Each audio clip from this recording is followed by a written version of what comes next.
اعوذ باللہ من الشیطان الرجیم بسم اللہ الرحمن الرحیم اللہم صلی علی سیدنا مولانا محمد وعلی آل سیدنا مولانا محمد وبارک وسلم وصلو علیہ۔ اللہ کریم کے مقدس اور بابرکت نام سے شروع جو بڑا مہربان نہایت رحم والا ہے۔ تمام تعریفوں کا مالک، تمام حکمتوں کا مالک، تمام قوتوں کا مالک، تمام بادشاہت کا مالک، دعا اس کریم ذات سے ہم سب کی حاضری اپنی بارگاہ میں قبول و منظور فرمائے، ہم سب کو بہت سارا اجر عظیم عطا فرمائے، ہم سب کے تمام صغیرہ کبیرہ گناہ معاف فرمائے، ہر قسم کی آفت اور بلیات سے امان عطا فرمائے، سرکار دو عالم صلی اللہ علیہ وآلہ وسلم کی سچی اور پکی محبت اور چاہت عطا فرمائے۔ رب کریم اپنے پیاروں کی محبت اور چاہت کے صدقے ہم سب کا خاتمہ ایمان بالخیر فرمائے، آمین یا رب العالمین۔ آج کا جو ہمارا لیکچر ہے جس موضوع پر ہے وہ ہے انسان کو محبت میں لانے والے وہ عوامل جو اس انسان کی زندگی کو رب کریم کے قریب کرنے میں اہم کردار ادا کرتے ہیں۔ یہ ہمارا آج کا موضوع ہے۔ اس موضوع کے اندر بہت ساری حکمت بھری گفتگو ہوگی، تمام افراد سمجھیں گے، عمل میں لائیں گے۔ اللہ پاک کی ذات سب کے درجات کو بلندی عطا فرمائے، آمین یا رب العالمین۔ محبت ایک ایسا عمل جس کی وجہ سے انسان رب کریم کے قریب ہو جاتا ہے۔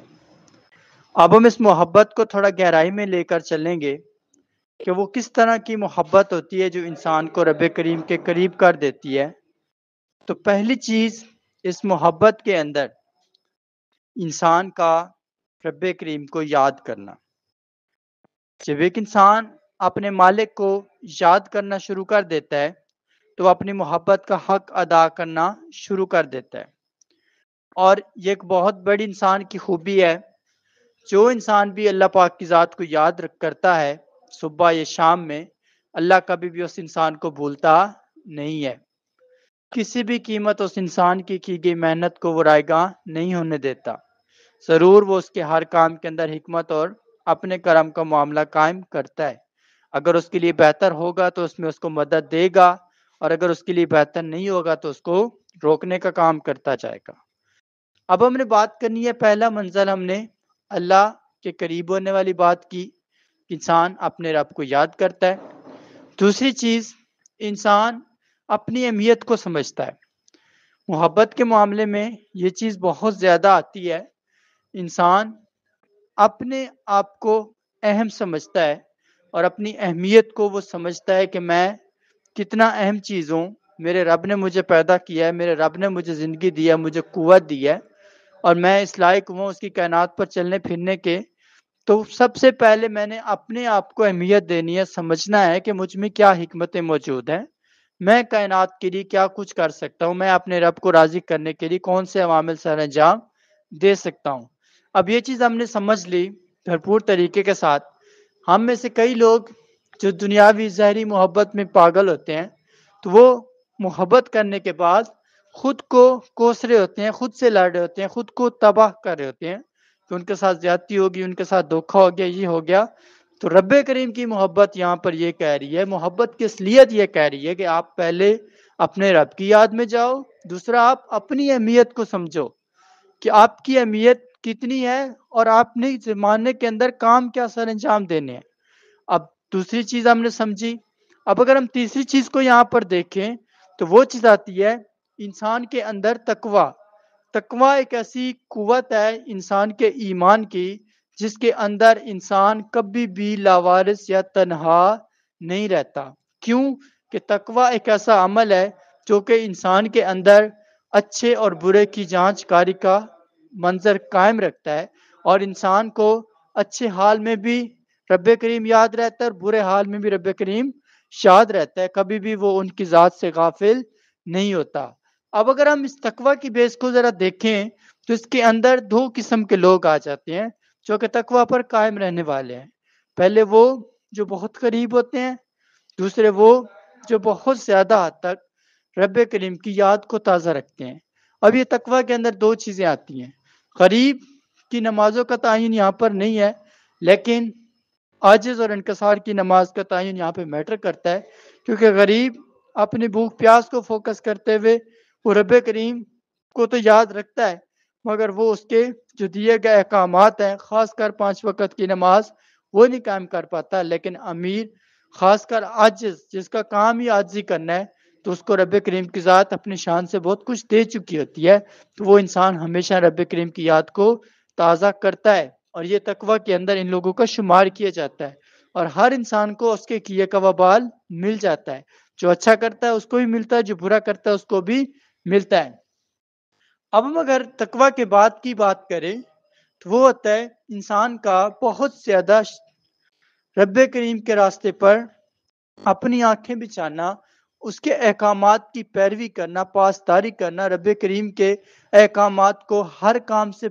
بڑھ کر سب سے پہلے اس کو جا کر پورا کرنا، اور لوگوں کو بھی رب کریم کے راستے پر لانے کی کوشش کرنا۔ یہ اس کی محبت کی اگلی نشانی آتی ہے، جس میں رب کریم اپنی رحمت اور اپنا کرم اس انسان کے ساتھ ایسے جوڑتا ہے، اس انسان کی زبان میں، نگاہ میں، اس کے الفاظ میں، اس کے خیال میں، اس کے ضمیر میں، اس کے نظریے میں، اس کے جذبے میں اتنی وسعت پیدا کر دیتا ہے کہ وہ انسان جہاں پر بھی پہنچتا ہے، جس جگہ پر بھی پہنچتا ہے، تو صرف اس کی آواز سنتے ہی وہاں پر شیاطین، غاصبین، وہاں پر وہ جنات ہوں، وہ کوئی بھی چیز موجود ہو، تو وہ اس کے خوف سے بھاگ جاتی ہے، ڈر جاتی ہے، اور ان کا سانس خشک ہو جاتا ہے، کیونکہ رب کریم کے ساتھ سچی اور پکی محبت رکھنے والا انسان ایک اتنی قوت اور دانائی سے جڑا ہوتا ہے، اس کے اندر تقوی اتنا وسیع ہو چکا ہوتا ہے، اس کا ایمان اتنا بڑھ چکا ہوتا ہے، اس انسان کو دنیا کی کسی چیز سے خوف نہیں آتا۔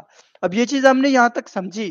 اب ہم اگلی بات کی ایک طرف اگر چلیں تو اس کے اندر آتی ہے انسان کا شریک قواعد و ضوابط کی پاسداری کرنا۔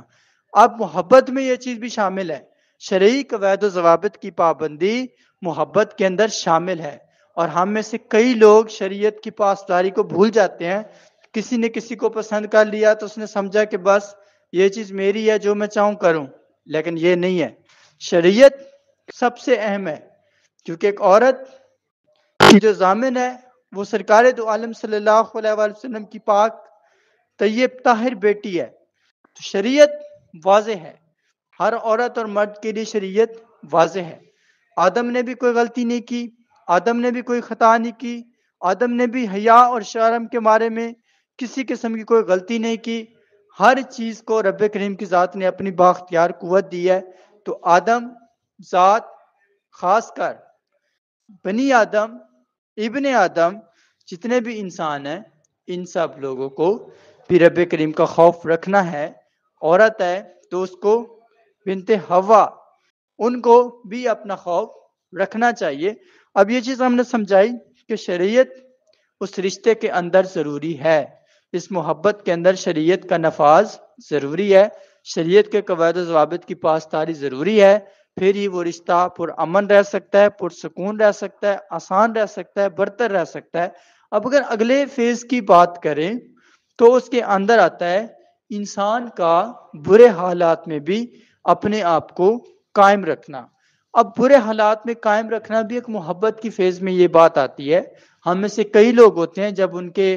وقت کو برا وقت آ جاتا ہے، ان کی زندگی میں کچھ خرابی یا خامی آ جاتی ہے، تو وہ انسان خود کو کاٹنے میں لگے ہوتے ہیں، خود کو تباہ کرنے میں لگے ہوتے ہیں، خوار کرنے میں لگے ہوتے ہیں، یا خود کو ختم کرنے میں لگے ہوتے ہیں، تو یہ چیز محبت کے عمل میں شامل نہیں ہے۔ اگر ایسا آپ کریں گے تو کبھی بھی آپ اپنی وہ چیز جو آپ کی حسرت ہے، جو آپ کی مراد ہے، وہ آپ اس تک نہیں پہنچ پائیں گے۔ اگر اگلی بات کو میں دیکھوں یہاں پر تو وہ آتی ہے انسان کے اندر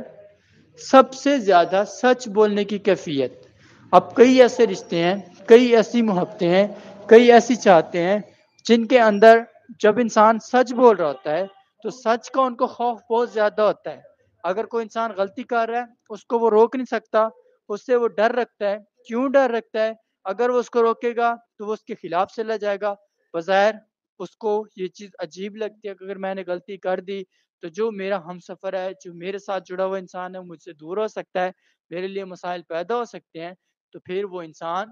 جھوٹ کو بھی برداشت کرتا رہتا ہے، اور جب وہ یہ کام کرتا رہے گا تو وہ مان لے کہ کبھی وہ عزت دار بن نہیں سکتا۔ وہ انسان اس انسان کے سامنے ہمیشہ جھک کے جیے گا، کبھی وہ انسان اس کو حلال و حرام کا فرق تک نہیں پہنچا پائے گا، کبھی وہ انسان اس کو صحیح اور غلط نہیں سمجھا پائے گا، کبھی بھی وہ انسان اس کے نظریے کے ساتھ اپنے آپ کو نہیں جوڑ پائے گا، کیونکہ اس کے اندر ایک فتنے کی کیفیت تھی، اور یہ انسان اپنا رشتہ بچانے خاطر، اپنا گھر بچانے کی خاطر یہ جھوٹ پہ چلتا رہا۔ تو یہ وجہ ہے کہ اس انسان کو کبھی بھی امن والا سانس نہیں ملے گا، کیونکہ اس نے فتنے کو روکنے کی کوشش نہیں کی، فتنے کے خلاف کھڑا ہونے کی کوشش نہیں کی، بلکہ اس نے اپنے نفس کو فوکس کیا اور اپنے نفس کی خوشی کو پانے کے لیے کہ میرا نفس کسی قسم کی تکلیف میں نہ پڑے، کسی قسم کے دکھ میں نہ پڑے، کہ میں اس انسان کی جدائی میں پڑ جاؤں یا میرے لیے کوئی مسئلہ پیدا ہو جائے، تو یہ نظریہ جب وہ رکھتا ہے تو ہمیشہ وہ انسان گمراہ لوگوں کی طرح جیتا ہے اور ہمیشہ انہی کے ساتھ جڑا رہتا ہے، اور دن رات وہ انسان جیتا بھی ہے، مرتا بھی ہے۔ شکوے وہ خدا سے کرتا ہے، لیکن وہ شکوے بے ضمیر ہوتے ہیں، بے وجہ ہوتے ہیں، ان کے اندر کوئی وجود نہیں ہوتا، کیونکہ وہ انسان اپنے ہاتھ سے ہی برائی کر رہا ہوتا ہے، خود ڈیلی بیسس پہ وہ برائی کو بنا رہا ہوتا ہے۔ اب اگر اگلی بات محبت کے معاملے میں دیکھ لیں تو وہ آتی ہے انسان کا بہت زیادہ حد تک انصاف کو قائم کرنا۔ اب انصاف کو قائم کرنا ایک رشتے میں ایک انسان کے لیے بہت مشکل کام ہے۔ اب انصاف یہی کہتا ہے کہ جیسے شریعت ہے، شریعت کے اندر مرد کو بھی رائٹ ملا ہے، عورت کو بھی رائٹ ملا ہے، دونوں کو برابر کے رائٹ ملی ہے، ہر ایک پر واجب ہے کہ وہ اپنے حقوق کی پاسداری کریں، اور جو بندہ اپنے حقوق کی پاسداری نہیں کرتا تو اس سے اپنا حقوق مانگنا چاہیے۔ یہ شریعت کا امر ہے، یہ نہیں کہ آپ اپنے ہاتھ پہ ہاتھ باندھ کر بیٹھیں کہ وہ آپ کو آپ کا حق دے دے گا۔ اگر وہ آپ کا حق نہیں دے رہا تو پھر اس کے لیے اپنے حق کے خلاف آواز اٹھائیں۔ یہ آپ کو شرعی امر دیا گیا۔ جہاد کا مطلب ہی یہی ہے کہ آپ نے اپنا انصاف کو مانگنے کے لیے کھڑا ہونا ہے۔ اگر وہ بندہ انصاف مانگنے کے لیے نہیں کھڑا ہوتا تو وہ جتنا بھی روئے گا، جتنا بھی چلائے گا، دھاڑے گا، تو کچھ بھی کرے گا تو وہ اس کے لیے عام ہے۔ رب کریم اس کے معاملے میں انٹرفیئر نہیں کرتا، کیونکہ اس انسان نے رب کریم کے فرمان کے مطابق اپنے آپ کو قائم ہی نہیں کیا، اس نے شریعت کی قواعد و ضوابط کو مانا ہی نہیں، اس نے اپنی مرضی کی زندگی گزار رہا ہے، اپنی مرضی کا کام کر رہا ہے، اس کو نہیں احساس کہ یہ میرے ساتھ اچھا ہو رہا ہے، یہ برا ہو رہا ہے، یہ فیل ہی نہیں کر رہا، اس کے اندر اس چیز کا احساس ہی نہیں ہے کہ فلاں بندہ اس کے خلاف چل رہا ہے اور یہ پھر بھی اس کی سپورٹ کر رہا ہے، اس کا ساتھ دے رہا ہے اور اس کو اپنے قریب کھینچے ہوئے ہے۔ اب یہ چیز اس کی غلطی کی وجہ سے پھر اس انسان کو انصاف نہیں مل پاتا، اور وہ انسان جو اس کو تکلیف دے رہا ہوتا ہے اس کی تکلیف میں مزید اضافہ کرتا رہتا ہے، اور اس کو کہیں سے بھی کوئی ریلیف حاصل نہیں ہوتا، تب تک نہیں ہوتا جب تک وہ انسان اپنے مردہ دل کو جگاتا نہیں ہے۔ اب یہ چیز ہم نے یہاں پر سمجھی۔ اب آخر کے اندر ایک نقطہ آتا ہے جو محبت کے معاملے میں آتا ہے، وہ ہوتا ہے بہت زیادہ حد تک اللہ اور اس کے رسول کی یاد کو بڑھانا۔ یہ ایک عشق کی اندر ایک بہت بڑا امر ہوتا ہے، یہ ہمیشہ آخر میں آتا ہے، لیکن یہ اس انسان پر آتا ہے جس کے اندر سچا اور پکا عشق کی قوت ہو، کہ صرف انہی لوگوں کے اوپر یہ آخر والا ورڈ اپلیکیبل ہوتا ہے محبت کے معاملے میں، جو لوگ اتنی عاجز ہیں، اتنے نیک ہیں، اتنے پرور ہیں، اتنے پاک صاف ہیں، ان لوگوں پر اوپر یہ کلام اثر انداز ہوتا ہے، اور اس کے اندر دو جڑے ہوئے دل، دو جڑی ہوئی روحیں، دو جڑے ہوئے نگاہیں، دو جڑے ہوئے تصورات اللہ اور اس کے رسول کے ساتھ جڑتے ہیں، اور بہت صدق کے دل سے وہ عاجزی کرتے ہیں، اور یہ عاجزی اس کے اندر بہت فلاح ہوتی ہے۔ اس عاجزی کے اندر کسی کو نقصان پہنچانا، کسی کو پریشان کرنا، کسی کو دھوکہ دینا، کسی کو جھوٹ بولنا، کسی کے خلاف الٹا چلنا، کسی کے وعدہ خلافی کرنا، کچھ ایسا کرنا، یہ چیزیں رب کریم کی ذات نہیں ہونے دیتی، اور اس معاملے کے اندر وہ خود ایک حفاظت کر رہا ہوتا ہے، خود ایک امانت کے طور پر وہ چلا رہا ہوتا ہے کہ انسان سے کسی قسم کی کوئی غفلت نہ ہو، کوئی بھی انسان ایک دوسرے کے خلاف نہ جائے، کوئی انسان ایک دوسرے کو اگنور نہ کرے، ایک دوسرے کو تنگ نہ کرے۔ اب یہ چیز ہم نے یہاں تک سمجھ لی، لیکن اب جو بات سمجھنے والی رہ گئی ہے یہ رہ گئی ہے کہ انسان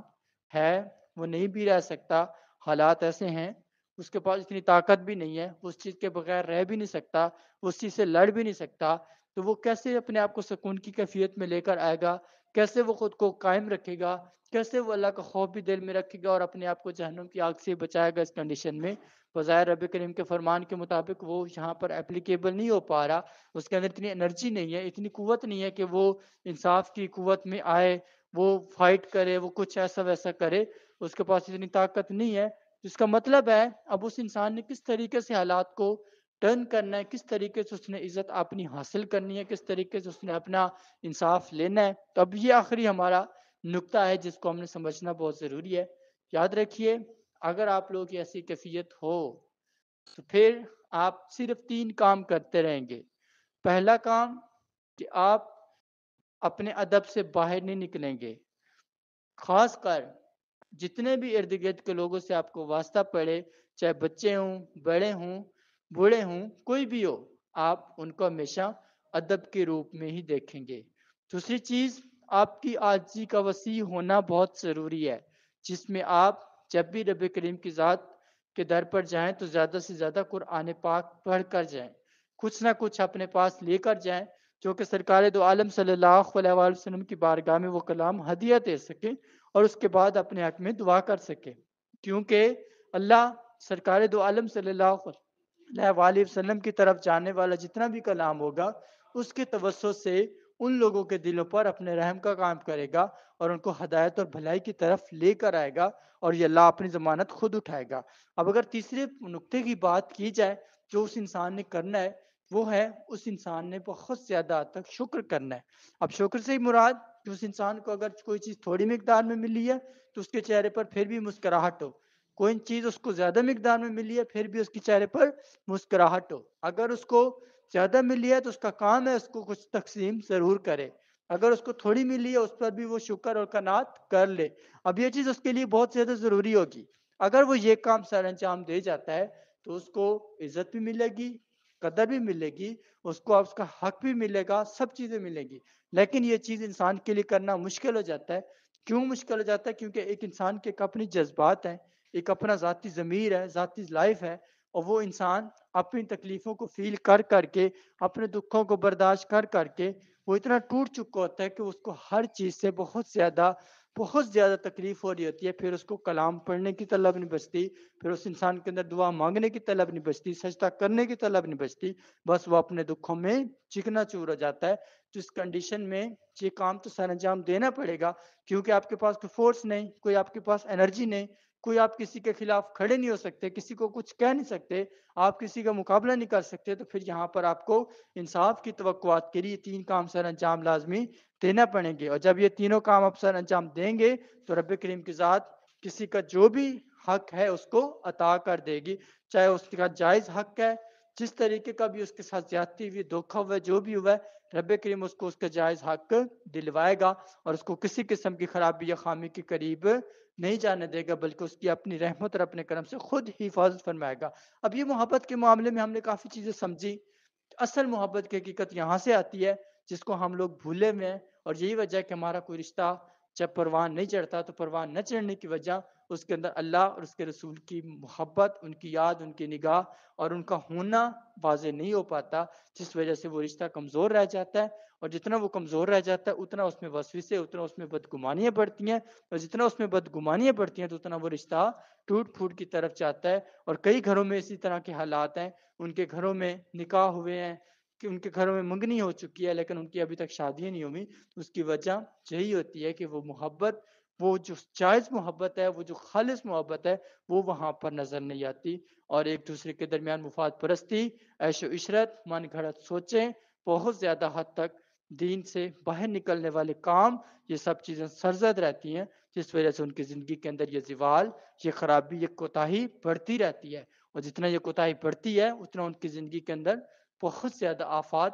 آتی ہیں، اور ان کی وجہ سے پھر ان کے جو ماں باپ ہوتے ہیں، جو بہن بھائی ہوتے ہیں، وہ بھی اس کا قرضہ ادا کرتے ہیں، ان پر بھی یہ بوجھ پڑتا ہے، اور وہ بھی بہت زیادہ بے سکون ہوتے ہیں، بیماریاں، آفتیں، گردشیں، نحوستیں، سب چیزیں ان کے اوپر بھی داخل ہو جاتی ہیں۔ اللہ پاک کی ذات ہم سب کو صحیح معنی اس موضوع کو سننے کی سمجھنے کی توفیق دے، اللہ والوں کی سچی اور پکی محبت و چاہت کو پانے کی توفیق دے، ہمیشہ دین حق کے ساتھ جڑے رہنے کی توفیق دے، ہمارے ایمان کو عقائد کو بہت زیادہ بلندی بالخیر عطا کر دے، رب کریم اپنی رحمتوں اور برکتوں کا نزول فرما دے، ہم سب کے تمام صغیرہ کبیرہ گناہ معاف فرمائے اور ہماری جائز محبت کو ہمارے نکاح کی صورت میں تبدیل فرمائے، آمین یا رب العالمین، جزاک اللہ۔